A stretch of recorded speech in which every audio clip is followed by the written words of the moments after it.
Thanks, Senator. So again, thanks for your attendance. Thanks for your patience and your questions and comments. Several members and witnesses have asserted that the increase of gasoline at the pump is attributable to crude oil prices. So I asked my staff, I said, well, let's actually look at the numbers. And if you go back to February 2021, price of oil at the pump was, it looks like $62.28,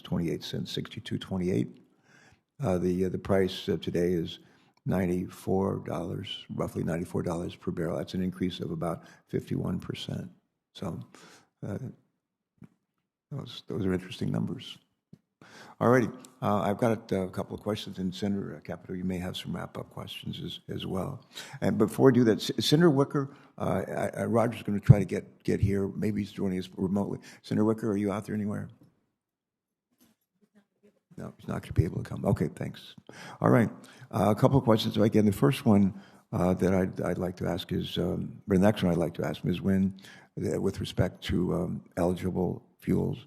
Unlike the Renewable Fuel Standard, which requires eligible liquid and gaseous fuels and electricity to be derived from renewable biomass sources, low carbon fuel standard programs like Oregon's are generally intended to be both fuel neutral and technology neutral. With this in mind, the Oregon Clean Fuel Program has a broader definition of transportation fuels than the federal Renewable Fuel Standard. My question, Ms. Nguyen, is how has this broader definition of transportation fuels benefited the Oregon program, and how has this encouraged investment in producing cleaner fuels in your state? Yes, thank you for that question, Senator Carper. So that is true. I mean, in the state of Oregon with the low carbon fuel standard, we do basically value any of the transportation fuels that are lower carbon than gas and diesel. So in addition to the biofuels and electricity, we also do have renewable natural gas. We have propane and renewable propane, and we're going to be investing more in hydrogen as well. And so, what we'd like to see is that even with natural gas and with propane, that we switch from the fossil versions to the renewable versions. But even the switch from, say, fossil gasoline or fossil diesel, there are benefits from the propane and the natural gas. So, if those are the fuels that, because of the lower cost of those fuels, are what is leading to more infrastructure, more vehicles, an alternative fuel space, and then switching to the renewable versions lowers the carbon intensities even more. Those are the kinds of things that we also see in the state of Oregon, and will likely continue to see as we move into the future for the Oregon Clean Fuels Program. Okay, thanks, Ms. Nguyen. I have a follow-up question also to Ms. Score. Ms. Score, with restrictions on what qualifies as an advanced fuel under renewable fuel standards, could a technology-neutral program like Oregon's Clean Fuels Program allow more opportunity for your member companies to participate than the current structure of the renewable fuel standard?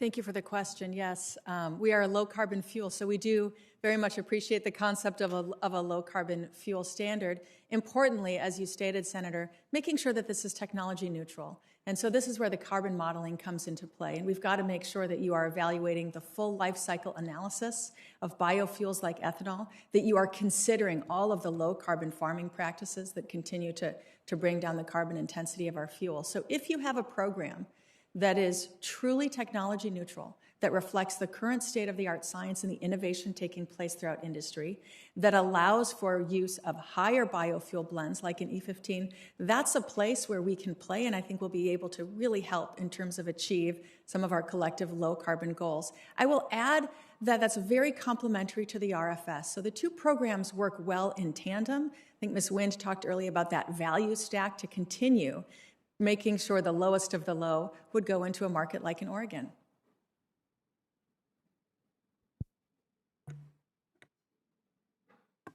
I've got two more quick questions. Well, I got two more quick ones, and then I'm going to yield to Senator Capito. We have a vote underway as well.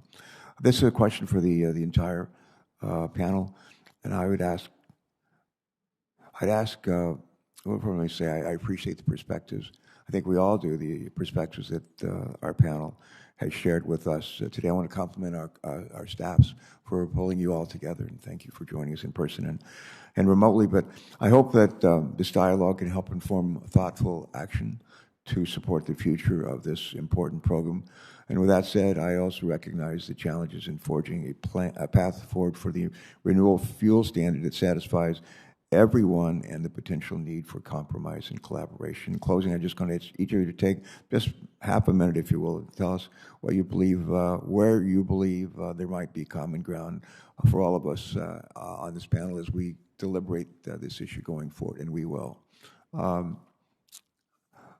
Ms. Score, would you like to go first?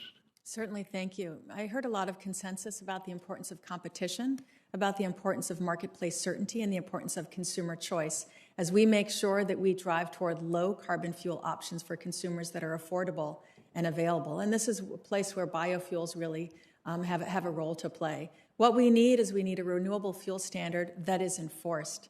So there is some certainty, and those making business decisions throughout the fuel supply chain, including agriculture, biofuel, and on the refining side. So we understand what the obligations are, and we bring down that volatility.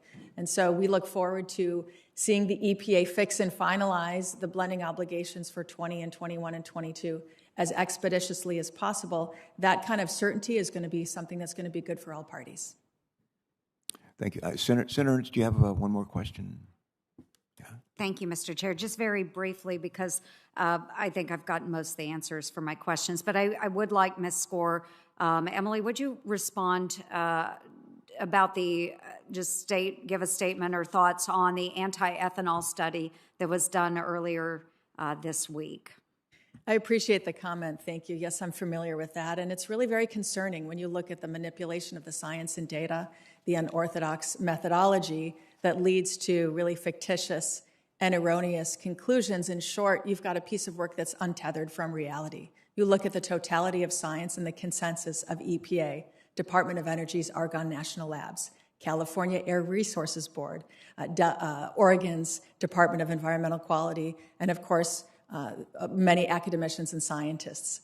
Ethanol is lower carbon than gasoline, and that advantage continues to increase. Thank you, Ms. Score. Thank you, Mr. Chair. Sure.